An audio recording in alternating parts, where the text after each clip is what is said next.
ఆప్యాయంతు మమాంగాని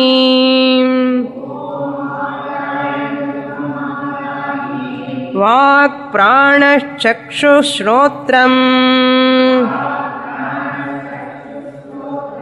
అథో బలమింద్రియాణి చ సర్వాణి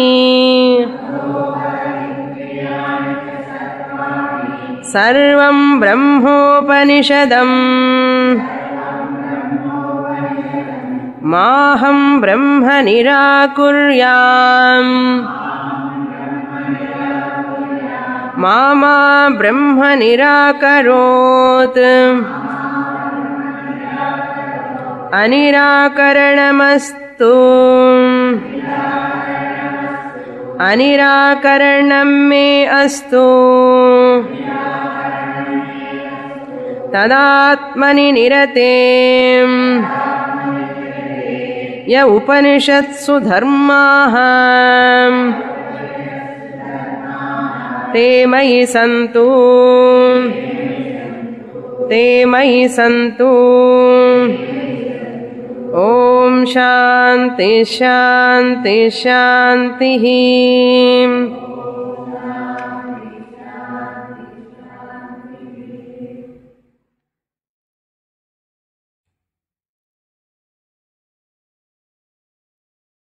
మూడవ అధ్యాయం మొదటి మంత్రం. బ్రహ్మ దేవేభ్యో విజిఘ్యే తస్య బ్రహ్మణో విజయే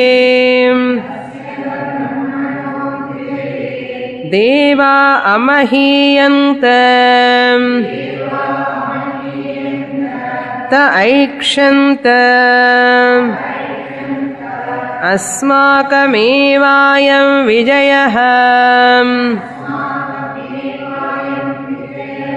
అస్మాకమేవాయం మహిమేతి తద్ధైషాం విజజ్ఞౌ తేభ్యోః ప్రాదుర్బభూవ తన్న వ్యజానత కిమిదం యక్షమితి తేగ్నిమబ్రువన్ జాతవేద ఏతద్విజానీహి కిమేతద్యక్షమితి తథేతి.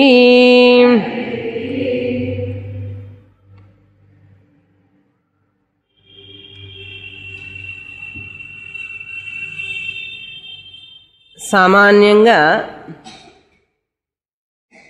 మనుషులలో అప్పుడప్పుడు గర్వం ఉదయిస్తూ ఉంటుంది సహజంగా. అదేవిధంగా దేవతలలో కూడా గర్వం సంభవించడం సహజం. అందుకే మన పురాణాలలో కథల రూపంలో వింటూ ఉంటాం. నారద గర్వభంగమని, సత్యభామ గర్వభంగమని,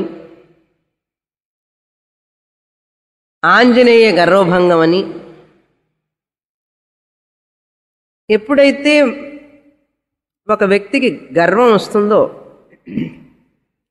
పరమాత్ముడు కరుణామయుడై ఈ వ్యక్తికి గర్వం గనక ఉంటే పతనమైపోతాడు, ఆధ్యాత్మికంగా పురోగతిని చెందలేడు, పురోభివృద్ధిని. కనుక ఈ వ్యక్తిలో ఉన్న అహంకారం పోవాలి అంటే ఆ పరమాత్ముడే ఏదో విధంగా వచ్చి వారిలో ఉన్న అహంకారాన్ని పోగొడతాడు. అదేవిధంగా ఈ కేనోపనిషత్తులో 3వ అధ్యాయంలో ఎప్పుడైతే దేవతలు అసురుల మీద, రాక్షసుల మీద విజయాన్ని సాధించిన తర్వాత ఆ విజయం మనదే, ఆ గొప్పంతా మనదే అని ఎప్పుడైతే అనుకొని అభిమానంతో ఉంటారో, అభిమానం అంటే అహంకారం, ఆ గర్వంతో ఆ దర్పంతో ఉండటం వల్ల పరమాత్ముడు ఆలోచిస్తాడు, దేవతలలో ఈ విధంగా అహంకారం వస్తే వీళ్ళేం బాగుపడతారు. దేవతలు కుడి భుజం లాంటి వాళ్ళు కదా పరమాత్ముడికి. అగ్ని, వాయు, ఇంద్రుడు వీళ్ళందరూ కూడా ఆ పరమాత్ముడు ఇచ్చిన ఆజ్ఞలను పరిపాలించవలసిన వాళ్ళు వీళ్ళు. కనుక తన పుత్రులైనటువంటి దేవతల్లో ఇటువంటి అహంకారం రాకూడదు అని చెప్పి ఈ యొక్క 3వ అధ్యాయంలో మనకు కథ కనిపిస్తుంది. ఇది ఒక విషయం. రెండవ విషయం ఏమిటంటే, 2వ అధ్యాయంలో ఉత్తమ అధికారులకి ఆ తత్వాన్ని గురించి చెప్పబడింది. అబ్స్ట్రాక్ట్ ఫామ్ అంటాం. అబ్స్ట్రాక్ట్ ఫామ్ అంటే ఏమిటి? Not easy to understand, difficult to understand, not easily understandable. దాన్ని అబ్స్ట్రాక్ట్ అంటారు. అది అబ్స్ట్రాక్ట్ సబ్జెక్ట్ని ఈజీగా అర్థం చేసుకోలేనటువంటి దాన్ని, సులభంగా అర్థం చేసుకోలేనటువంటి దాన్ని ఎవరో కొంతమంది ఉత్తమాధికారులు మాత్రమే ప్రతిబోధ విదితం మతం అనే విషయాన్ని అర్థం చేసుకోగలుగుతారు. నీలో ప్రతి జ్ఞానాన్ని, ఆ ఆలోచనని వెనకాల ఉన్నటువంటిది ఆ పరబ్రహ్మం అని చెప్తే ఎవరికి అర్థమవుతుంది? కాంక్రీట్ ఫామ్లో ఆ వేదాంతం తత్వం. ఉత్తమ అధికారులకి, సాధన చతుష్టయ సంపత్తి కలిగిన వాళ్ళకి పూర్వజన్మ సుకృతమో పూర్వజన్మ సంస్కారం ఉంటే వెంటనే అర్థమైపోతుంది. మరి మధ్యమ అధికారులు, మందధికారులు ఉంటారు కదా, అందరూ సూక్ష్మ బుద్ధి ఉండదు కదా, అందరికీ సూక్ష్మ గ్రాహిత్వం ఉండదు కదా. మరి వాళ్ళకి చెప్పే విధంగా వాళ్ళకి చెప్పాలి కదా. ఎలాగైతే టీచర్ ఎక్స్ట్రా కోచింగ్ క్లాస్ తీసుకుంటారు, స్కూల్ అయిపోయిన తర్వాత డల్ స్టూడెంట్స్ని కూర్చోబెట్టి చెప్పిన పాఠాన్ని మళ్ళీ చెప్తారు వాళ్ళకి. అదేవిధంగా మంద మధ్యమ అధికారులకి ఈ స్టోరీ రూపంలో, కథ రూపంలో చెప్పి వాళ్ళకి ఏ బ్రహ్మమైతే నిర్గుణ బ్రహ్మమైతే 2వ అధ్యాయంలో చెప్పామో ఆ బ్రహ్మాన్ని సగుణ రూపంలో తీసుకొచ్చి ఇక్కడ సగుణ రూపంగా అర్థం చేసుకొని నిర్గుణ బ్రహ్మానికి వెళ్ళగలుగుతావు అని చెప్పి ఇక్కడ మనకు 3వ అధ్యాయం ప్రవేశపెడుతుంది ఉపనిషత్. అసలు టీచింగ్ అయిపోయింది, వేదాంతం టీచింగ్ అయిపోయింది. కానీ మంద మధ్యమ అధికారుల కోసం ఈజీగా అర్థం చేసుకోవడానికి చెప్తుందన్నమాట. ఈ కథ వల్ల మనకేమిటి ముఖ్యమైన పాయింట్స్ చెప్పాను పోయినసారి. బ్రహ్మ ఉన్నాడు, బ్రహ్మ అస్తి అనేటువంటి దాన్ని ఒప్పుకోవాలి ముందు. అందుకని ఆ యక్షుడు కనపడతాడు. నిర్గుణం బ్రహ్మ అయితే రూపం, ఆకారం, నామరూపాలు లేనటువంటి వాడిని లేడని అంటారు కదా. అందుకే కదా అందరూ దేవుడు ఎక్కడున్నాడయ్యా నాకు కనపట్టలేదు కదా అంటాడు. అందుకని లేదు అనేటువంటి భావన వచ్చేస్తుంది, నాస్తికుడు అయిపోతాడని చెప్పి ఆ యక్షుడు సగుణ, ఆ పరబ్రహ్మమే యక్ష రూపంలో సగుణంగా కనపడతాడు. కనపడటం వల్ల ఏమైంది? ఉన్నాడు. ఈ దేవతలు ఏమనుకుంటారంటే ఎప్పుడైతే ఆ యక్షుడు వస్తాడో ఇదేదో మాయా, ఇప్పుడే కదా రాక్షసుల్ని చంపొచ్చాం, జయించి వచ్చాం వాళ్ళ మీద అసురుల్ని. ఇలా అసురుల్ని జయించి వచ్చిన తర్వాత ఇంత అద్భుతమైనటువంటి ఆశ్చర్యకరమైనటువంటి ఏమిటి ఈ ప్రకాశం మన ముందు వచ్చినది, ఒక రూపం. ఒకవేళ ఆ రాక్షసుల యొక్క మాయో ఇది అని చెప్పి అనుకుంటారు వీళ్ళు దేవతలు. ఆ రాక్షసుడు మాయ అయి ఉండొచ్చు ఇది కూడా అని చెప్పి భ్రమిస్తారు. అయినా ఎందుకైనా మంచిది వెళ్ళి తెలుసుకొని రావాలని చెప్పి నిర్ణయానికి వస్తారు. ఎందుకంటే ఏమిటి? బ్రహ్మ అస్తి అనే భావన ఎప్పుడు వస్తుంది? త్యాగరాజుల వారు చూశారు, భక్తరామదాస్ చూశాడు, భక్తులు మీరాబాయి చూసింది, ఎంతోమంది భక్తులు భగవద్ దర్శనం అయింది అనడం వల్ల ఈ రోజుకి జనాలు నమ్ముతున్నారు కదా భగవంతుడు ఉన్నాడు అని. కాబట్టి సగుణ రూపంలో తీసుకొస్తారన్నమాట. లేకపోతే ఏమవుతుంది? అంతా నాస్తికులు అయిపోతారు. దేశం అంతా, ప్రపంచం అంతా నాస్తికులు అయిపోతే ఏమవుతుంది? ఆ పరమాత్ముడే తన రూపంలో ఉన్నాడని తెలుసుకోలేడు కదా మనిషి. అది మొదటి పాయింట్ స్టోరీ వల్ల మనకు తెలిసేది. బ్రహ్మ అస్తి యక్ష రూపంలో మనకు కనపడతా అనమాట. రెండోది ఏంటి? అభిమానం అనేటువంటిది మిథ్య అనేటువంటిది ఈ కథ వలన మనకు తెలుస్తుంది. అగ్నిదేవుడికి, వాయుదేవుడికి, ఇంద్రుడికి అభిమానం, నేను గొప్పవాడిని అనే అభిమానం. అదంతా మీ అభిమానం అంతా మిథ్య అని నిర్ణయం జరుగుతుంది ఇప్పుడు ఈ కథలో. ఫాల్స్ ప్రిస్టేజ్ అంటారు చూసారా, ఫాల్స్ ప్రిస్టేజ్. అభిమానం ఉండాల్సిన అవసరమే లేదు, అసలు నీ అభిమానం, నీ గొప్పతనం అంతా నీది కాదు, ఆ పరమాత్ముడిది అని తెలియజేస్తారనమాట కథలో. అది రెండవ ప్రయోజనం ఈ కథ వల్ల. అందుకని మనం పురాణాల్లో కూడా కథలు చదివేటప్పుడు ఈ విషయాలన్నీ తెలుస్తాయి. అహంకారం ఉన్న వ్యక్తి, దుర్గుణాలు ఉన్న వ్యక్తి ఎలా పతనం అయిపోతాడు, పరమాత్ముని వాడిని ఎలా శిక్షిస్తాడు, ఈ కథలన్నీ ఎందుకు చెప్తున్నారు మనకు? దేనికంటే అవి చదవంగా మనలో ఆ సంస్కారం పెరుగుతుంది. సద్గుణాలు పెరిగితే దుర్గుణాలు పోతాయి. దుర్గుణాలు ఉన్నవాడు ఇలా కష్టపడతాడు, ఇలా పతనమైపోతాడు. సద్గుణాలు ఉన్నవాడు భగవంతుడికి ప్రీతిపాత్రుడు అవుతాడు. ప్రీతిపాత్రుడు అవడం వల్ల వాడికి మంచి జన్మ దొరుకుతుంది, సుఖాన్ని అనుభవిస్తాడు, పుణ్యం కలుగుతుందనే విషయాన్ని అన్ని మనకు పురాణాల్లో చెప్పబడ్డాయి. అందుకని పురాణాలు చదవడం చాలా అవసరం. మనలో మనకు తెలియకుండానే ఆ కథ చదువుతూ ఉంటే ఆ యొక్క మొలకెత్తుతుందన్నమాట సంస్కారం అనేటువంటి సద్గుణ సంస్కారాలు మొలకెత్తుతాయి. అందుకని డైలీ పారాయణం ఉండాలి. కనీసం రామాయణము, భారతము, భాగవతం 2 పేజీలన్నా కనీసం చదవాలి. సద్గ్రంథ పఠనం ప్రతిరోజు అవసరం, కంపల్సరీ.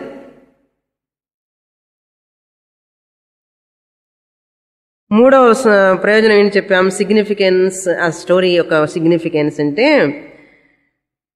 ఆ యక్షుణ్ణి వీళ్ళు తెలుసుకోలేకపోవడం అనేటువంటి దుర్విజ్ఞేయత్వం, ఈజీలీ నాట్ కాంప్రహెన్సిబుల్ అని చెప్పి అన్నాం. యక్షుణ్ణి తెలుసుకోలేకపోతారు కదా ఎవరు, కాబట్టి అంత ఈజీగా తెలియడయ్యా, నేను భగవంతుడు నాకు కనపట్టలేదు కదా, లేదు అని అనటానికి నీవే అంత క్వాలిఫికేషన్ ఉందా నీకు కనపడటానికి? ఆయన వచ్చి ముందు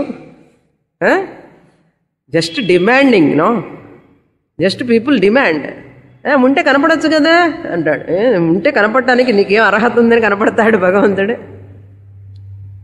కదా. ఎందుకంటే మనకు అర్హత ఉందా లేదా చూసుకోవాలి, అంతేగాని నీకు అర్హత ఉంటే ఆయన పరిగెత్తుకుంటూ వస్తాడు. నీకు అర్హత లేకపోగా నువ్వు ఆయన్ని ఉన్నాడా లేడా అని చెప్పి అనుమానిస్తున్నావు.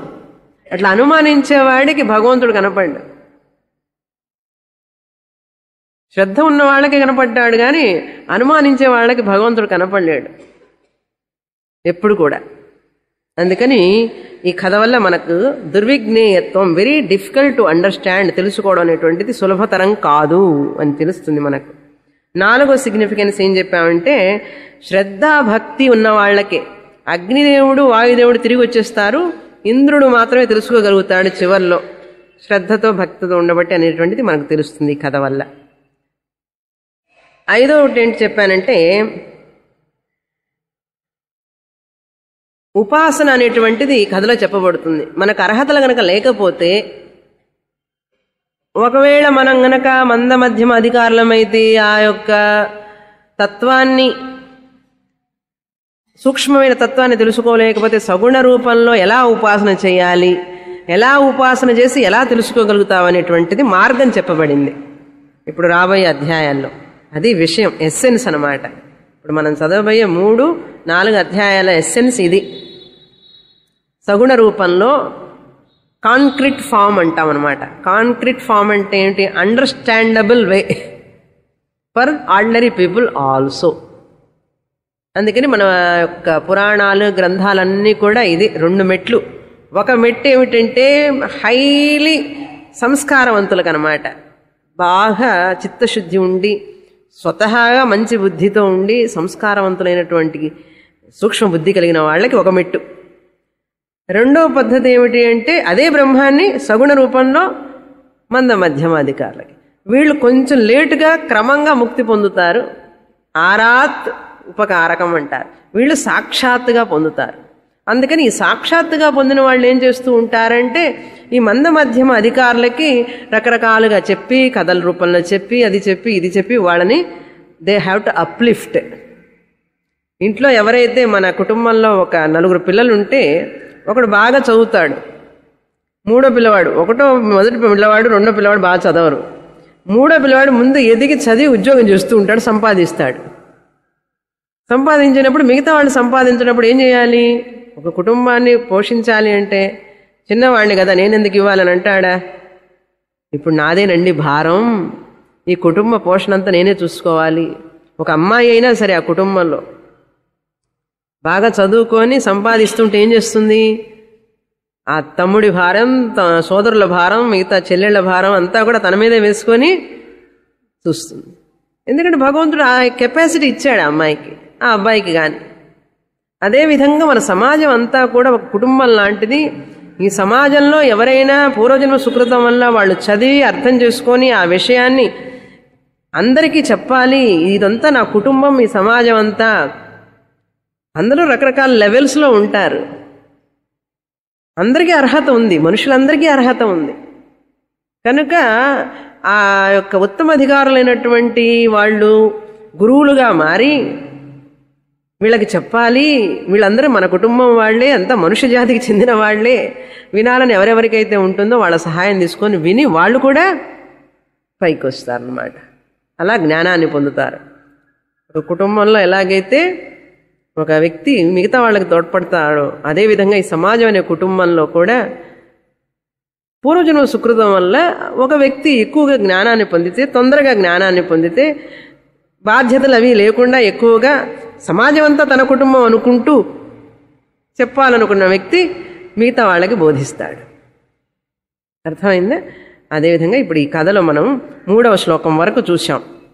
ఆ యక్షుడు వచ్చి కనపడటం, తర్వాత ఈ దేవతలందరూ కూడా ఈ అగ్నిదేవుణ్ణి నువ్వు వెళ్ళి చూసిరా ఎవరు అని అడిగినప్పుడు తే అగ్నిం అబ్రువన్, 3వ మంత్రం. ఈ దేవతలందరూ ఏం చేశారు? అగ్నిదేవతని అడిగారు, నువ్వు వెళ్ళి ఓ జాతవేదా విజానీహి, 3వ మంత్రం, నువ్వు తెలుసుకోవలసినది ఏతద్ కిం, ఇది ఏమిటి అని నువ్వు తెలుసుకోవలసినది. ఏతత్ కిం, ఇది తెలుసుకోవలసినది.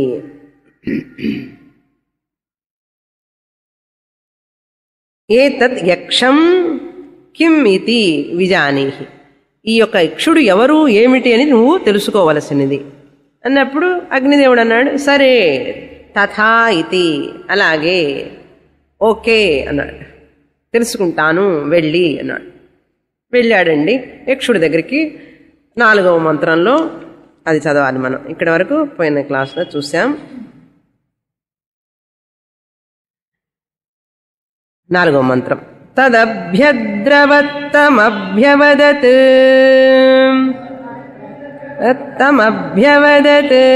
కోసీతి అగ్నిర్వా అహమస్మీతి అబ్రవీత్ జాతవేదావా అహమస్మీతి.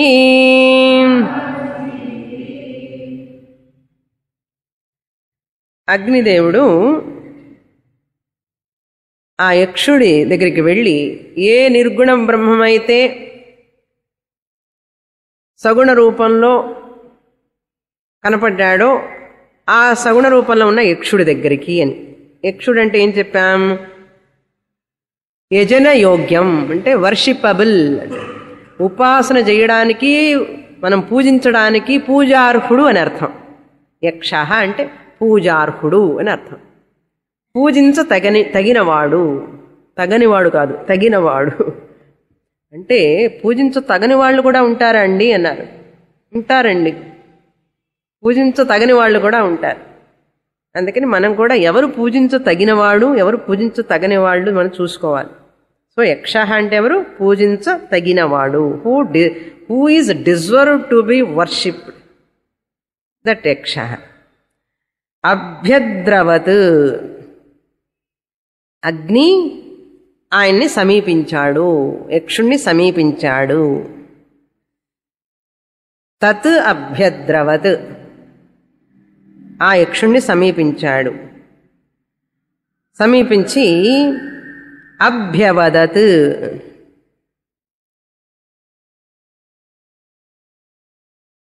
ఆ యక్షుడు అడిగాడనమాట, కహ అసి అభ్యవదత్ తం.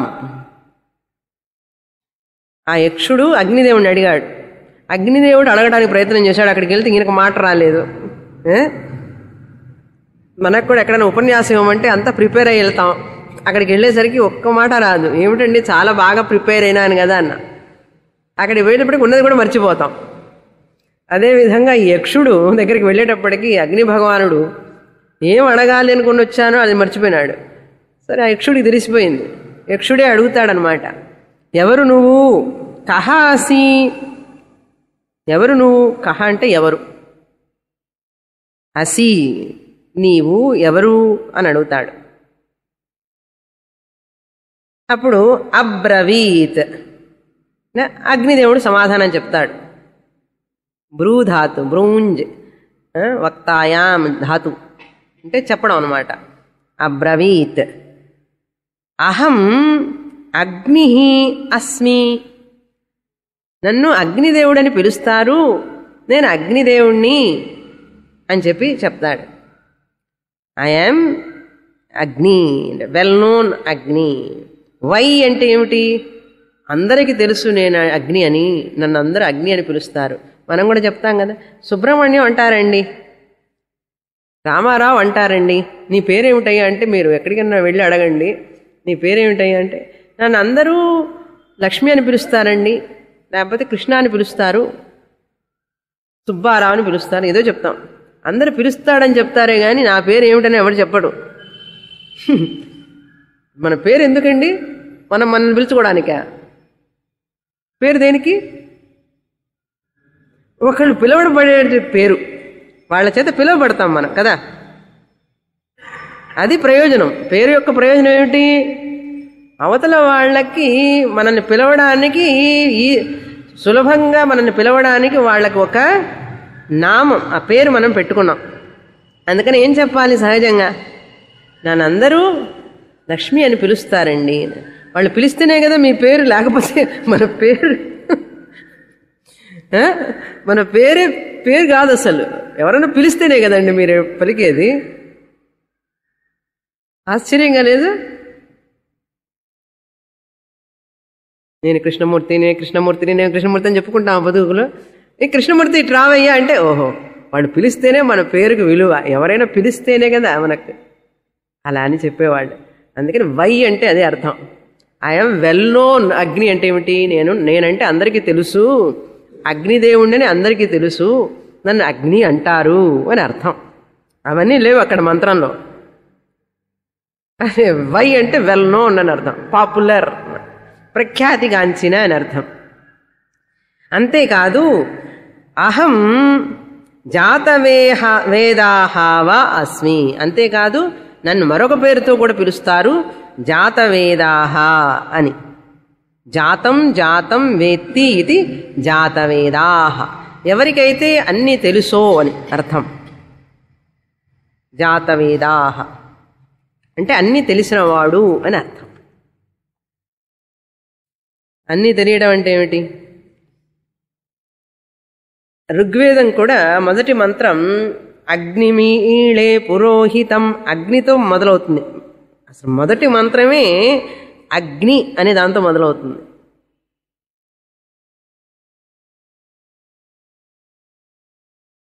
అగ్ని దేవత సర్వజ్ఞుడు అనమాట, అన్నీ తెలిసినవాడు అని అర్థం.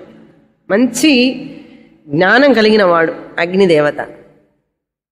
ఆమ్నీషియంట్ అంటాం అగ్నిదేవత.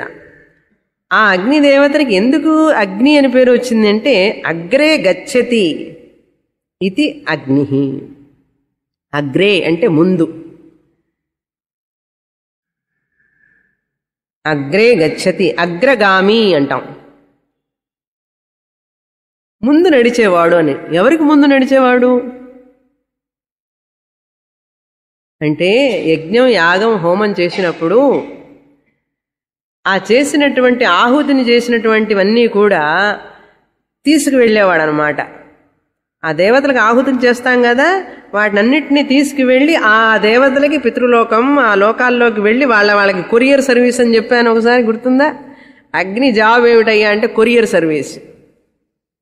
ఇక్కడ మనం పిటిషన్ పెట్టుకున్నాం, ఫలానా దేవతకి ఫలానా వెళ్ళాలని. ఆ దేవతలకు పూజ చేసినప్పుడు వాళ్ళకి ఇస్తాం కదా మనం. ఆ అగ్నిహోత్రం, అగ్ని దేవత సాక్షి అనమాట. అంటే అగ్ని సాక్షిగా అంటాం చూడండి. అగ్ని సాక్షిగా అంటే ఏమిటి? మనం ఏదైతే సంకల్పం చేసుకొని మనసులో అక్కడ వేస్తామో, ఇస్తామో, ఆహుతి చేస్తామో, ఆ అగ్నిదేవుడు ఏం చేస్తాడు? ఆ యొక్క ఆహుతిని సూక్ష్మ రూపంలో తీసుకువెళ్ళి వాళ్ళకి అందజేస్తాడు. వాళ్ళేం చేస్తారు? ఈ యొక్క యజమాని ఏ ఉద్దేశంతో అయితే ఏ ఫలాన్ని ఆశించి చేస్తాడో ఆ ఫలాన్ని వాళ్ళు ఇస్తారనమాట. ఆ ఆహుతిని వాళ్ళు తీసుకొని ఆ ఫలాన్ని మళ్ళీ అగ్నిదేవుడికి ఇస్తారు. మళ్ళీ అగ్నిదేవుడు వచ్చి వీళ్ళకి అందిస్తాడనమాట. అందుకని అగ్రగామి అన్నాం. ఈ ఆహుతులన్నీ తీసుకెళ్లేటప్పుడు ఈయన ముందుంటాడనమాట, అగ్రగామి. ఆయన వెనకాల ఇవన్నీ వెళతాయి. ఏమండి ఇవన్నీ చూసారా మీరు? కథల్లోనా అన్నాడు. పురాణాల్లో చెప్పబడినాయి, వేదంలో చెప్పబడింది అన్నారు. అందుకని అగ్నిదేవుడికి ఆహుతి చేసేటప్పుడు ఆ అగ్ని బాగా ప్రజ్వలిస్తున్నప్పుడు, ముండకోపనిషత్తులో చదివాం గుర్తుందా? కాళీ కరాళీ చ మనోజవాచ. యజ్ఞం చేసేటప్పుడు, యాగం చేసేటప్పుడు ప్రయోజనం ఎట్లా వస్తుంది అంటే ఆ అగ్ని బాగా జ్వలించేటప్పుడు వెయ్యాలి. వేసినప్పుడే ఆ అగ్నిదేవత అన్ని తీసుకువెళ్ళి ఫలితాన్ని నీకు ఇస్తుంది. ఆ పొగ వచ్చేటప్పుడు వేయకూడదుట. పొగ వచ్చేటప్పుడు వేస్తే ఎవరుంటారు? పొగ ఉంటుంది కానీ అగ్నిదేవుడు లేడు కదా, ఎలా తీసుకువెళ్తాడు? అందుకని బాగా నెయ్యి పోయాలి. అందులో నెయ్యి పోసి కట్టెలు వేస్తే, ఆ సమితలు వేస్తే బాగా అగ్ని ప్రజ్వలిస్తూ ఉంటుంది. ఆ అగ్ని ప్రజ్వలించేటప్పుడు కనుక వేస్తే ఏమవుతుంది? ఆ అగ్నిదేవుడికి ఆనందం. అందుకని అగ్ని బాగా ప్రజ్వలిస్తున్నప్పుడు మనం నమస్కారం చేస్తాం. పొగున్నప్పుడు ఎప్పుడు నమస్కారం చేయం కదా, అగ్నిదేవుడికి నమస్కారం చేస్తాం. అందుకని అగ్రే గచ్చతి ఇది అగ్ని అన్నారు. జాతవేద అంటే ఆమ్నిషియంట్ అని, అన్ని తెలిసినవాడు, సర్వజ్ఞుడు అని అర్థం.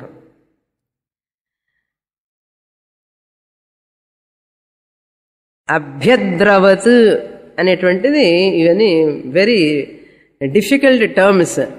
అభి ప్లస్ ధృధాతు, ధృధాతు, అభి ప్లస్ ధృధాతు, లట్ అభ్యద్రవత్. లంగ్, నాట్ లట్, లంగ్ అంటాం.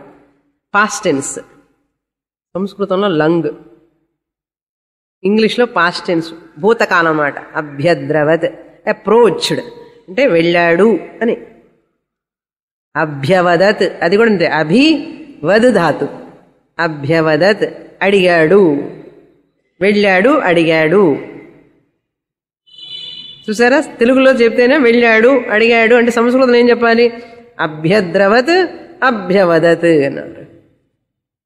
Beautiful words. అభి ప్లస్ వద్ ధాతు. తర్వాత మంత్రం, 5వ మంత్రం. తస్మిగుం స్త్వయి కిం వీర్యమితి, తస్మిన్ స్త్వయి కిం వీర్యమితి అపీదగుం సర్వం దహేయం.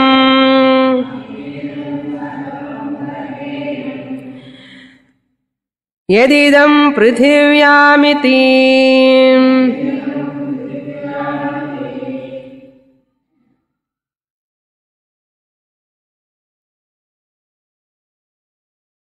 కిం వీర్యం ఇతి.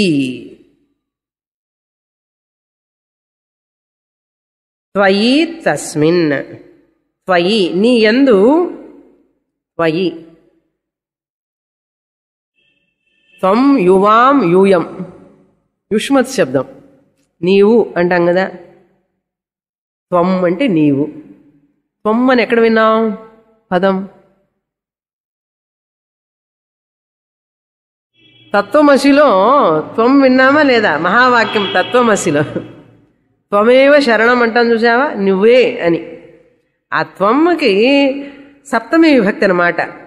త్వయి నీ యందు, అందున్ సంబోధన, సంబోధన కాదు, సప్తమి విభక్తి. అందు, నీ యందు అని అర్థం. త్వయి నీ యందు అటువంటి నీ యందు తస్మిన్ త్వయి జాతవేదుడైనటువంటి అగ్ని అని పేరు పెట్టి పిలువబడుతున్నటువంటి నీ యందు కిం వీర్యం ఇది. కిం వీర్యం అంటే ఏమి శక్తి ఉన్నది నీలో చెప్పు అంటాడు. ఇప్పుడు ఎవరైనా వచ్చి పేరు చెప్తే ఏం చేస్తుంటారండి మీరు అని అడుగుతాం కదా. ఏం ఉద్యోగం చేస్తుంటారు, ఎక్కడుంటారు, ఎంత శాలరీ వస్తుంది, మీకు ఏమేమి పవర్స్ ఉన్నాయి అని అడుగుతాను లేదా. పేరు చెప్తే చెప్పావు బాగుంది, జాతవేదుడు అన్నావు, అగ్ని అన్నావు అంటాడు. వీర్యం అంటే సామర్థ్యం, నీకేమి సామర్థ్యం ఉంది అని అడుగుతాడు. ఎటువంటి సామర్థ్యం అని అడిగితే దహేయం సర్వం అపి ఇదం ఇతి. అగ్ని ఏమని చెప్పాడు, ఏం చేస్తానా అన్నీ తగలబెడుతుంటాను. సమాధానం చూడండి, ఏమిటయ్యా నీ సామర్థ్యం అంటే ఏం చేస్తాను పని ఏముంది, అన్నీ భస్మం చేసి పెడుతూ ఉంటాను. ఏమేం భస్మం చేస్తామంటే యత్ పృథివ్యాం ఇదం, ఈ భూమి మీద ఉన్నటువంటి వాటిని అన్నిటినీ భస్మం చేసే పని, నాకు తగలబెట్టే పని అన్నాడు. మండిస్తాను అన్నాడు. దహేయం యత్ పృథివ్యాం, పృథివీ అంటే ఏమిటి, పృథివీ కాదు ఆకాశంలో ఉన్న ర్యాకెట్ తగలబడిపోతుంది కదా. ఆకాశంలో కూడా ఉన్నటువంటి ర్యాకెట్లు శాటిలైట్లు అన్ని భస్మం అయిపోతున్నాయి ఒక్కొక్కసారి. నీళ్ళల్లో వెళ్తున్నటువంటి ఆ సబ్మెరైన్ ఏమైంది నిన్న. అంతేకాదు పృథివీ అంటే పృథివీనే కాదు, పృథివ్యాం అంటే ఏమిటి, అది సప్తమి విభక్తి. పృథివ్యాం అంటే పృథివీ యందు ఏవేవైతే ఉన్నాయో అది ఒక ఉపలక్షణం అన్నమాట. పృథివీ కాదు, జలంలో ఉన్న దహించేస్తాను, ఆకాశంలో ఉన్న దహించేస్తాను. ఆకాశంలో పోతూ పోతూ విమానం తగలబడిపోవటంలా చూడండి. భూమి మీద ఉంది అది కాదు కదా. అంటే భూమి మీద ఉన్నటువంటివి, ఇంటర్మీడియరీ లోకాల్స్లో ఉన్నటువంటివి, ఇవన్నీ లోకాల్లో ఉన్నటువంటి దహేయం, నేను దహించి వేస్తాను. అంతరిక్షంలో ఉండేటువంటివి భస్మీకుర్యామిత్యర్థ, భస్మం చేసేస్తాను. పెద్ద ఘనకార్యం. మన పిల్లలు కూడా అంటారు, ఏముందండి అన్నీ ఇరగదీసి పెడుతుంటాడు మా పిల్లవాడు అన్నాడు. అన్ని తగలబెట్టడం ఒక పెద్ద పని, ఘనకార్యం చూడండి. అది దానికే పెద్ద ఆయన గర్వం అగ్నిదేవుడికి. యత్ పృథివ్యాం ఇతి అగ్ని యక్షం అబ్రవీత్, మనం సప్లై చేసుకోవాలి. ఈ విధంగా ఇతి అన్నంటే అర్థం ఏమిటి, ఈ విధంగా అగ్నిదేవుడు యక్షుడికి చెప్పాడు అని మనం సప్లై చేసుకోవాలి. అవన్నీ ఉండవు మంత్రంలో, ఎందుకంటే అది మంత్రం. అన్నీ చెప్తే ప్రోజ్ అయిపోతుంది, మంత్రం కాదు కదా. అందుకని సూక్ష్మంగా చెప్తుంది అన్నమాట ఉపనిషత్తు, షార్ట్ కట్ ఫామ్లో చెప్తారు. ఇతి యతి పృథివ్యాం ఇదం సర్వం దహేయం ఇది అగ్ని యక్షం అబ్రవీత్. సరే చెప్పిన తర్వాత దహేయం అంటే చెప్పిన తర్వాత ఏం చేశాడు, ఇంకా మనం అర్థం చేసుకోవాలి. అందరూ ఉండడానికి నేనే కారణం. ఈ పృథివీలో అసలు తల్లి గర్భంలో బిడ్డ ప్రాణంతో ఉండడానికి నేనే కారణం. లైఫ్ గివర్ ఐయామ్ అంటాడు. జఠరాగ్ని రూపంలో వాళ్ళందరికీ ఆహారం డైజెషన్ చేసేది నేనే, అందరి పొట్టల్లో నేనే ఉన్నాను, జఠరాగ్ని. కాబట్టి మనం బాడీలో టెంపరేచర్ అయినే కదండి, అగ్నిదేవుడే కదా. ఇప్పుడు వీళ్ళందరూ ఉన్నారు జీవులు అంటే ఏమిటి, ఎంత temperature, normal temperature 98.4 normal temperature. ఎందుకని దేవుడికి ఏం చేయాలి, అగ్నిదేవుడికి డైలీ టెంపరేచర్ చూసి నమస్కారం నాయనా అని చెప్పాలి. చెప్పకపోతే బాడీ చల్లబడిపోయిందండి, అవుట్. మనం ఎందుకు పెద్ద గొప్ప అనుకుంటుంటాం మనం. ఆయన గనక ఒక్కసారి ఆయన యొక్క టెంపరేచర్ని విత్డ్రా చేసుకుంటే మన పని అవుట్, కోమాలకు పోతాడండి అంటాడు. అందుకని టెంపరేచర్ బట్టి చేతులు రుద్ది కాళ్ళు రుద్ది ఆ ఉష్ణాన్ని చేస్తారు. అందుకని నార్మల్ టెంపరేచర్కి ఎవరండి, అగ్నిదేవుడే. అందుకని తల్లి గర్భంలో నుంచి బిడ్డ బయటికి వచ్చే వరకు ఆ బిడ్డకి ఉష్ణతను ఇచ్చేది ఎవరు అంటే అగ్నిదేవుడే. జీవరాశులన్నింటినీ సస్టైన్ అవ్వడానికి ఇప్పుడు ధాన్యం ఎదగాలి అంటే ఆ సూర్యుడిలో ఉన్నది ఎవరు, అగ్నిదేవుడే. కాబట్టి అగ్నిదేవుడు లేకుండా ఏమీ లేదు, ప్రపంచం సృష్టి లేదు. అర్థమైందా? అందుకని అంత గొప్పగా చెప్పుకున్నాడు ఆయన, అన్నీ దగిచ్చేస్తూ ఉంటాను అని. తర్వాత సరే బాగానే ఉంది, చూస్తాను నీ సామర్థ్యం ఏమిటో అని చెప్పి ఇక్కడ అడుగుతున్నాడు ఇంద్రుడు, ఆయన యక్షుడు 6వ మంత్రంలో. తస్మై తృణం నిదధౌ ఏతద్దహేతి తదుపప్రేయాయ సర్వజవేన తన్న శశాకదగ్ధుం స తత ఏవ నిబవృతే నైతదశకం విజ్ఞాతుం యదేతద్యక్షమితి.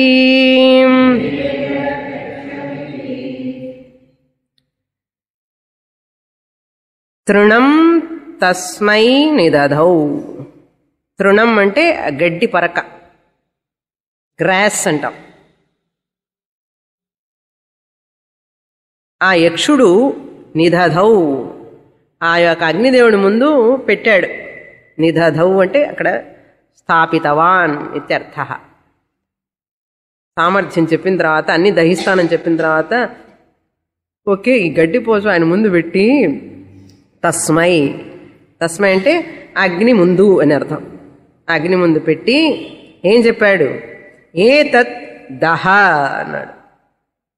దీన్ని, ఈ గడ్డిపోచని, ఏ తత్ అంటే ఈ గడ్డిపోచని, దహ త్వం దహ నువ్వు దహించవలసినది. దహించే శక్తి ఉన్నదన్నావు కదా, నీ గడ్డిపోచను దహించు నాయన అని అడిగాడు. ఎవరు? యక్షుడు. ఎవరిని? అగ్నిదేవుణ్ణి అడిగితే నేనేం చేశాడు అగ్నిదేవుడు? ఉపప్రేయాయ సర్వజవేన ఏతత్. తత్ తత్ అంటే ఆ గడ్డిపోచని దహించడం కోసం ఉపప్రేయాయ అంటే తృణం సమీపం గతవాన్, ఆ గడ్డిపోచ దగ్గరికి వెళ్ళాడు. ఉపప్రేయాయ ఎలా వెళ్ళాడు? మామూలుగా వెళ్ళాడా? సర్వజవేన అన్నాడు. శక్తినంతా కూడగట్టుకొని, రావణాసుడు గనక ఆ కోదండాన్ని ఎత్తడానికి తన పొలాన్ని అందరికి చూపించి, చూడండి నేను ఏమిటి ఇంత చిన్న పని నాకు ఇచ్చేది అన్నట్టుగా చూశాడు రావణాసుడు. ఎడం చేతి ఎత్తడానికి ప్రయత్నం చేశాడు. తర్వాత కుడి చేయి కూడా పెట్టాడు. కుడి చేతితో 2 చేతులు ఎత్తలేకపోయినాడు. 2 చేతులే కాదు, మొత్తం బలాన్ని తీసుకున్నాడు, ఎత్తలేకపోయినాడు. అదేవిధంగా ఈ అగ్ని భగవానుడు లాంగ్ జంప్ చేసేవాళ్ళు వస్తారు చూసారు, అక్కడి నుంచి పరిగెత్తుకుంటూ వచ్చి జంప్ చేసి పడతారు అవతల వైపు. అదేవిధంగా బాగా శక్తినంతా కూడగట్టుకొని ప్రయత్నం చేస్తే దహించడానికి సర్వజవేన అంటే, సర్వజవేన అంటే జవ అంటే వేగం, వేగేన దూకుడుగా అనమాట. వేగేన అంటే సర్వ ఉత్సాహకృతేన, ఉత్సాహంతో, అబ్బా నాకే కనుక పని చెప్పాడు ఇప్పుడు అని. దహించడం అంటే ఏమిటి? ఇష్టం కదా ఆయనకి, దహించమన్నాడు కదా అని చెప్పి చాలా ఉత్సాహంతో ఆ గడ్డిపోత దగ్గరికి వచ్చాడు. అంటే ఏమిటి? తన దాహక శక్తిని అభివృద్ధి చేసుకున్నాడు అనమాట. దహించాలి అంటే ఏం చేయాలి? దాహక శక్తిని ఇంక్రీజ్ చేసుకున్నాడు అనమాట. అది సర్వజవేన అంటే. తన దాహక శక్తిని, దహించే శక్తిని ఎక్కువ చేసి ఆ గడ్డిపోచ దగ్గరికి వెళ్ళాడు. వెళ్ళి ఏం చేశాడు? నశశాక దగ్ధుం, ఆ దాన్ని దహించడానికి శక్తి లేకుండా పోయింది ఆయనకి. నశశాక, షక్ ధాతు, లిట్ అంటాం, చేయలేకపోయినాడు అని. లిట్ ప్రథమ ఏకవచనం. అగ్ని could not burn that grass. అగ్నికి ఇంకొకటి ఉంది, వాచో దేవత అగ్ని. మనం మాట్లాడేటప్పుడు కూడా వేడి వేడి వస్తుంది చూస్తారు, ఆవిరి వస్తూ ఉంటుంది ఒక్కొక్కసారి, హీట్ అనమాట. మనం మాట్లాడేటప్పుడు హీట్ ప్రొడ్యూస్ అవుతుంది. అందుకని కొంతమంది హీట్ వర్డ్స్ మాట్లాడుతూ ఉంటారు. మాట్లాడే మాటలన్నీ హీట్గా ఉంటాయి. వాచో దేవత అగ్ని చూడండి. అందుకని టెంపరేచర్ కూడా థర్మామీటర్ ఎక్కడ పెడతారు? నోట్లో పెడతారు. అక్కడ ఉంటుంది టెంపరేచర్. ఎందుకంటే అగ్ని దేవతకి స్థానం అది. వాచో దేవత అగ్ని. ఆ యొక్క శక్తిని తీసుకుని వెళ్తే నశశాక, శక్తి శక్తి లేకుండా పోయింది ఆయనకి. దహనం చేసే శక్తిని లేకుండా శక్తిని కోల్పోయాడు అని అర్థం. హీ కుడ్ నాట్ బర్న్, దహించలేకపోయినాడు అని అర్థం. దగ్ధుం న శశాక, దహించ శక్తిని కోల్పోయినాడు. ఎందుకని అంటే ఇక్కడ ఒక ఫిలసాఫికల్ పాయింట్. ఎందుకంటే ఆ దహించడానికి వచ్చినప్పుడు అగ్నిదేవుడు ఏమనుకున్నాడు, ఈ దహించే శక్తి నాది అని చెప్పి అనుకున్నాడు అగ్నిదేవుడు. యక్షుడు ఏం చేశాడు, ఇది నీది కాదు నాయన నేను తీసుకున్నాడు. అంటే ఏమిటి, అగ్నేహే అగ్ని, ఎవరు, యక్షుడు, ఆ పరబ్రహ్మం. శ్రోత్రస్య శ్రోత్రం, మనసో మనః, వాచోహ వాచం, మనసుకు మనసు, కన్నుకు కన్ను, ముక్కుకు ముక్కు, చెవుకు చెవు అని చెప్పి చదివాం కదా ఎక్కడ, ఈ ఉపనిషత్తులోనే. ఎవరు ఆ బ్రహ్మం అంటే, ఈ చెవు వినడానికి ఎవరు కారణమో ఆయన చెవుకు చెవు అని చెప్పన్నాం, మనసుకు మనసు అని చెప్పాం. అలాగే అగ్నికి అగ్ని అనమాట.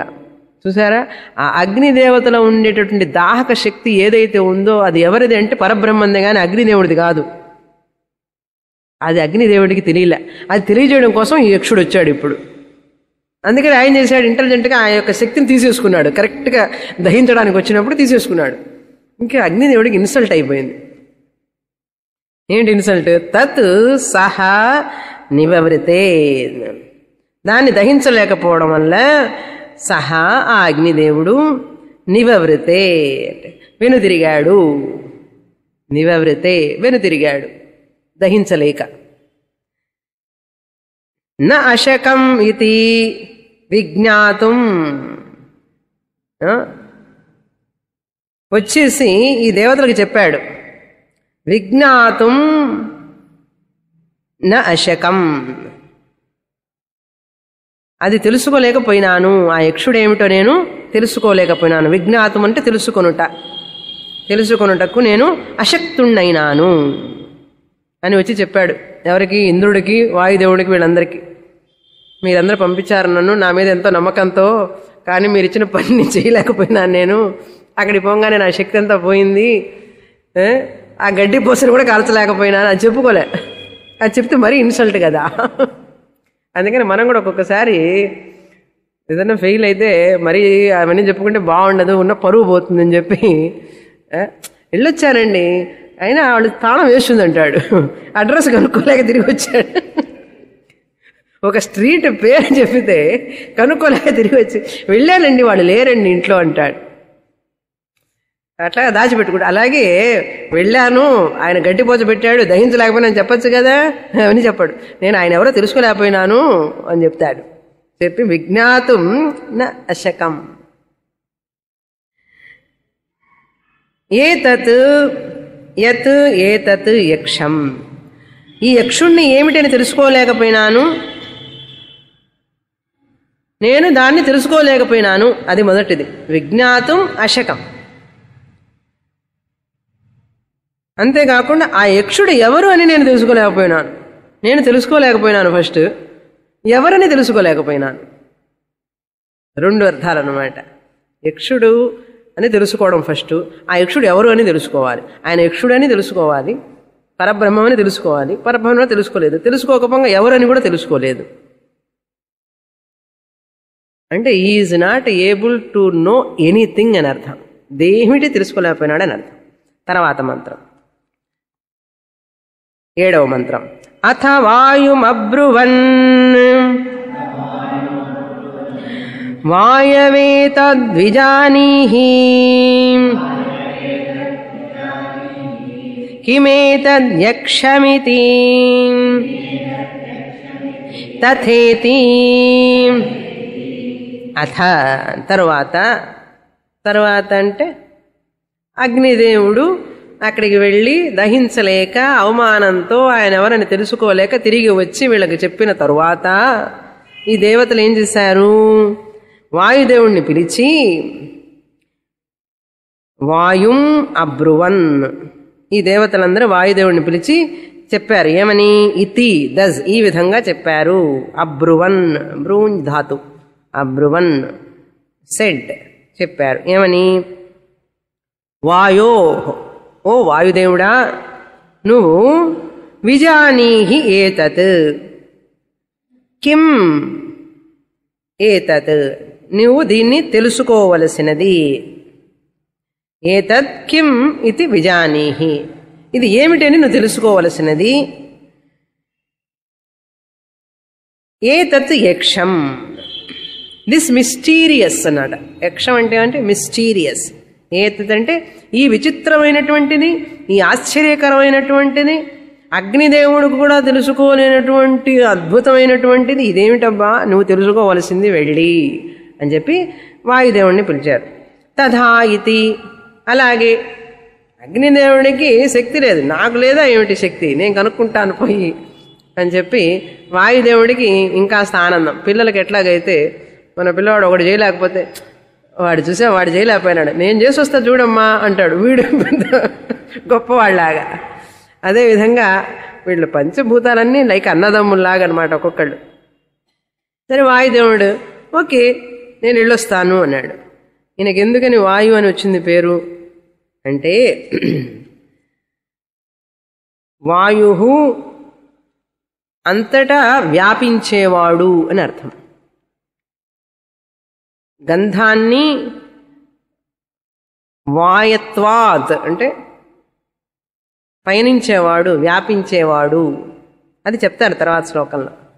ఇప్పుడు వాయుదేవుడు వెళ్ళాడు, ప్రత్యువాచ అన్నాడు. ఇతి అంటే ఏమిటి? తథా ఇతి అంటే వాయుదేవుడు ప్రతివచనాన్ని ఇచ్చాడు. సరే వెళ్ళి వస్తాను అని ప్రతివచనం అనమాట. ఇతి అంటే ప్రత్యువాచ, వాయు ప్రత్యువాచ. ఏమని చెప్పాడు? వెళ్ళిన తర్వాత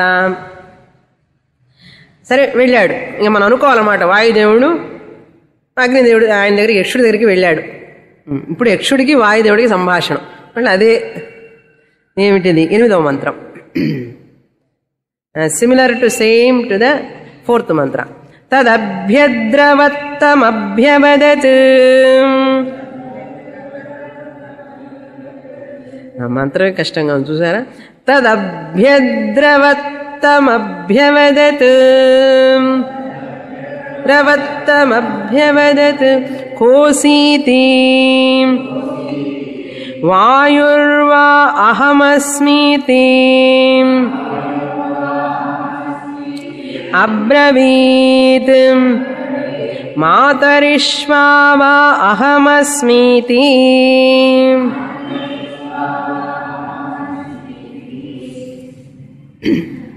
అభ్యద్రవత్. వాయుదేవుడు ఆ యక్షుణ్ణి సమీపించాడు. తత్ అభ్యద్రవత్ అంటే ఆ యక్షుణ్ణి, తత్ అంటే ఆ యక్షుణ్ణి సమీపించాడు. సమీపించినప్పుడు ఏమైంది? వాయుదేవుడు ముందు అడగడానికి ముందే వాయుదేవుడికి కూడా మాట రాలి. అక్కడికి వెళ్ళేసప్పటికి ఎవరు ఏమిటి అని అడగడానికి నోట్లో మాట రాలేదు ఆయనకి. అందుకని ఏం చేశాడు? యక్షుడే అడిగాడు, నువ్వెవరయ్యా అని అడిగాడు యక్షుడు. అభ్యవదతు తం ఇతి, తం అభ్యవదతు. యక్షుడు ఈ విధంగా ఆ వాయుదేవుణ్ణి, తం అంటే ఆ వాయుదేవుణ్ణి, అతనిని, తం సహ తౌతే తం తౌ తాన్, తం అంటే అతనిని. అతను అంటే ఎవరు ఇప్పుడు ఉన్నది? వాయుదేవుడు. ఎవరు అడిగారు? యక్షుడు అడిగాడు. అభ్యవదత్ ఏమని అడిగాడు? కహ అసి ఇది అబ్రవీత్, నువ్వు ఎవరు? కహ అసి నువ్వెవరు అని అబ్రవీత్ అడిగాడు.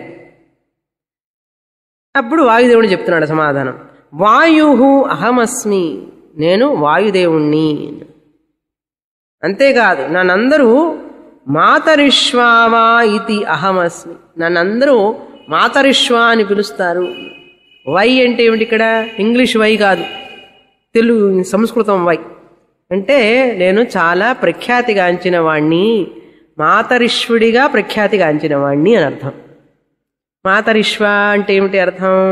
వాయు అంటే ఏమిటి అర్థం అంటే వానాత్ గమనాత్. వాయు పని ఏమిటండి? కదులుతూ ఉంటాడు ఎప్పుడు. వానాత్, వానాత్ అంటే గమనాత్, గమనాత్ అంటే కదిలేవాడు అని అర్థం. ఎప్పుడు కదులుతుంటాడు కాబట్టి ఆయన పేరు వా అని అర్థం, వాయు అని అర్థం. అంతేకాకుండా గంధనాత్ వా, గంధాన్ని తీసుకుని వెళ్తూ ఉంటాడు కదా, వాసనని ఎప్పుడు క్యారీ చేసేది ఎవరండి? వాయుదేవుడే. సో గంధనాత్ వా, లేక గంధాన్ని తీసుకొని వెళ్ళేవాడు, క్యారీ చేసేవాడు. సుగంధమో దుర్గంధమో ఏదో గంధాన్ని తీసుకెళ్తూ ఉంటాడు. అందుకని చెడు గాలి మంచి గాలి అనేటువంటిది లేదు. గాలి చెడు మంచి కాదు, అక్కడ దుర్గంధం ఉంటే ఆయన అది తీసుకుపోతాడు. పాపం మనం గాలిని తిడుతూ ఉంటాం, ఆయన ఏం చేస్తాడు పాపం, మూవ్ అవుతూ ఉంటాడు. అక్కడ అది ఉన్నప్పుడు దాంతో పాటు అది కూడా వెళుతూ ఉంటుంది. అందుకని గంధనాత్, వానాత్ ఆర్ గంధనాత్ వాయు. సరే, మాతరిశ్వ అంటే ఏమిటి? మాతరి అంతరిక్షే గచ్చతి శ్వయతి. మాతరి అంటే అంతరిక్షం, అంతరిక్షమునందు. శ్వ అంటే శ్వయతి, గచ్చతి, వెళ్ళేవాడు. ఈ పదాలు తెలుగులో రాయడమే కష్టం, అందుకని చాలామంది వింటున్నారు వెనక్కి రాయకుండా. ఎందుకంటే గచ్చతి, ఇశ్వ, శ్వకారం, షకారం, వకారం ఇవన్నీ. ఎందుకంటే తెలుగు భాషలో పరిపక్వత ఉండాలి, లేకపోతే సంస్కృతంలో అన్నా ఉండాలి. ఎందుకంటే తమిళ్లో రాయలేరు, తమిళ్లో రాయడం ఇంకా కష్టం. షకారం, షకారం, సకారం అన్నీ ఒకటే. ఏం రాస్తారు? చా రాస్తారు. చా కాదు అసలు అది. అందుకని ఇప్పుడు ఏం భాష అయ్యా వస్తుందంటే ఏది రావడం లేదండి అన్నాడు పైకి. అది మన నిలమై. మద్రాసుల వాళ్ళకి తమిళియన్స్కి తమిళమే తెలియదు ఫస్ట్, తెలుగు వాళ్ళకి కూడా తెలుగు రాకుండా పోయింది, తమిళం రాకుండా పోయింది. ఏం భాష వచ్చాడు? అన్నీ కొంచెం కొంచెం వచ్చండి అన్నాడు. మాతరిశ్వ అంటే పోనీ హై ఇంగ్లీష్ ఏమన్నా వచ్చా అంటే అది కొంచెం కొంచెం వచ్చండి. అందుకని కమాండ్, లాంగ్వేజ్ రైటింగ్లో కమాండ్ ఉండాలి, మాట్లాడేదాంట్లో కమాండ్ ఉండాలి, కనీసం రాయడంలో కమాండ్ ఉండాలి. అందుకని ఒక వ్యక్తి విజ్ఞానవంతుడు కావాలంటే విద్య ఉండాలి, అంటే అక్షర జ్ఞానం కావాలి. అందుకని ఒక మదర్ టంగ్ థరోగా నేర్చుకున్నారు అంటే మిగతా లాంగ్వేజెస్ అన్నీ ఈజీ. అందుకని ఇక్కడ తమిళియన్స్కి, తెలుగు వాళ్ళకి ఏంటంటే కొంత 5వ తరగతి వరకే తెలుగు, 10వ తరగతి వరకు తెలుగు, తర్వాత తెలుగు ఉండదు, తీసుకోరు సహజంగా. ఎందుకులే మనకు ఉపయోగం ఉంది అని. ఇప్పుడు అది కూడా లేదు.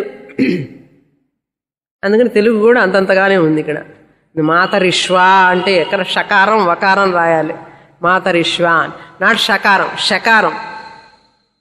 అందుకని command must be there in Sanskrit letters at least. ఏమండి ఇంకేం వస్తుందండి, మాకు అంతా నిరుత్సాహపరచవాకండి స్వామిని అనకండి.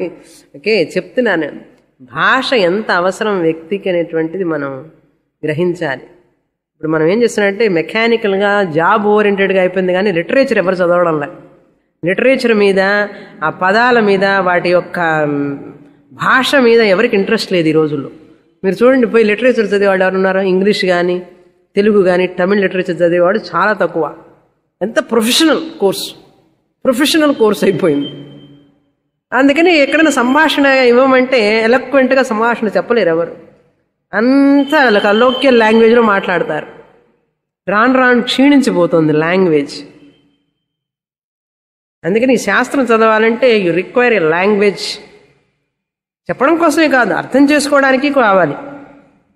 సరే, అసైడ్ టాపిక్ మర్చిపోండి. ఓకే, అప్పుడప్పుడు చెప్తుంటాను, ఎందుకంటే చదువుతూ ఉండాలి. మనం కూడా గ్రంథాలు చదువుతూ ఉంటే భాష తెలుస్తూ ఉంది. అసలు ఒరిజినల్ తెలుగు చదివితే మీరు అసలు అర్థం చేసుకోలేరు. ఇప్పుడు ఈ కథల రూపంలో నవలలు రాసే తెలుగు కాదు అసలు తెలుగు. గ్రాంధికం తెలుగు, మీరు ఒరిజినల్ తెలుగు చూస్తే it is very difficult to understand. Even writing also. అవి రాసే పద్ధతే వేరుగా ఉంటుంది. అవన్నీ డైల్యూట్ అయ్యి వచ్చినాయి. ఇప్పుడు మనకు కథలు నవలను చదవడం అలవాటు అయ్యి సీరియల్స్, ఆ పుస్తకాలు చదవలేము మనం. లిటరేచర్ చదివిన వాళ్ళకి అవి అర్థం అవుతాయి. మాతరిశ్వ అంటే మాతరి అంతరిక్షే గచ్చతి ఇది మాతరిశ్వ.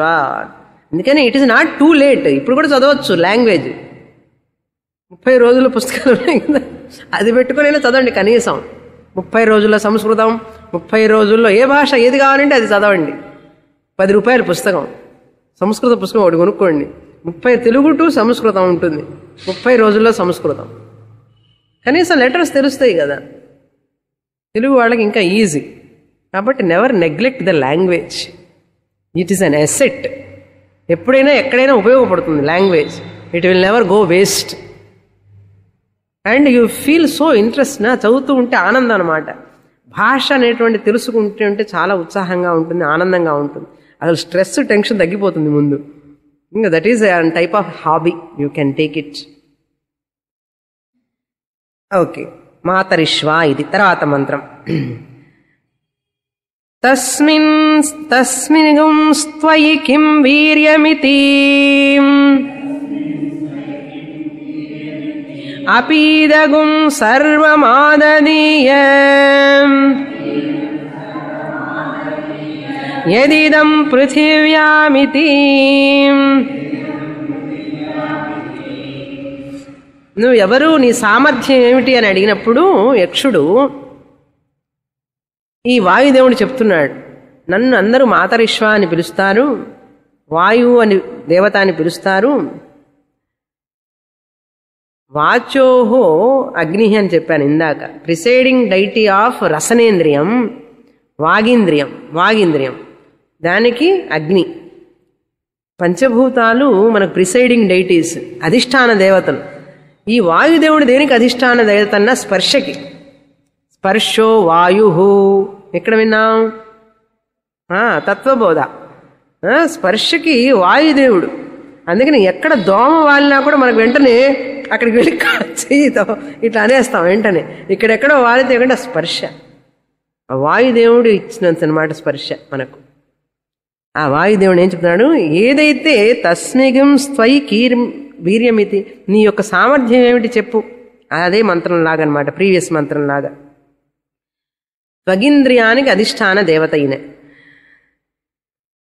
నీ యొక్క సామర్థ్యాన్ని చెప్పమని అంటే, త్వయి తస్మిన్, నీ యందు ఏమిటి ఆ సామర్థ్యం, ఆ ప్రఖ్యాతి అని అడిగినప్పుడు, ఆదదీయ సర్వం అపి ఇదం, ఇవన్నీ కూడా, ఇదం అంటే ఈ యొక్క మొత్తం మన ముందు కనపడేదంతా కూడా నేను, ఇదం సర్వం ఆదదీయ, నేను పైకెత్తుతాను, నేను ఐ లిఫ్ట్ ఎవ్రీథింగ్ అన్నాడు.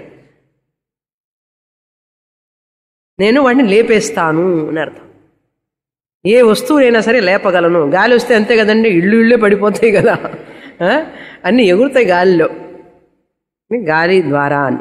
ఇదం ఏమేమిటంటే పృథివ్యాం యత్, ఏదైతే ఈ పృథివీ మీద ఉన్నదో, ఈ అంతరిక్షంలో ఉన్నదో, ఇవన్నీ కూడా నేను కదిలించేస్తాను, అంత శక్తి ఉంది నాకు అన్నప్పుడు ఇంకా యక్షుడు ఓహో అంత సామర్థ్యం ఉందా అని చెప్పి ఆ గడ్డిపోచ అక్కడే పెట్టుకున్నాడు. అగ్ని దహించలేదు కదా, ఆ గడ్డిపోచని ఆయన ముందు పెడతాడు. ఈ లోపల పెట్టిన తర్వాత ఆయన తన యొక్క శక్తిని అంతా కూడా కట్టుకుంటాడు. ఒక వారం 15 రోజులు వెయిట్ చేయండి, అప్పుడు చూద్దాం వాయుదేవుడు వచ్చి ఏం చేస్తాడు. ఓం పూర్ణమదః పూర్ణమిదం పూర్ణాత్ పూర్ణముదచ్యతే పూర్ణస్య పూర్ణమాదాయ పూర్ణమేవావశిష్యతే. ఓం శాంతి శాంతి శాంతి. హరి ఓం. శ్రీ గురుభ్యో నమః. హరి ఓం.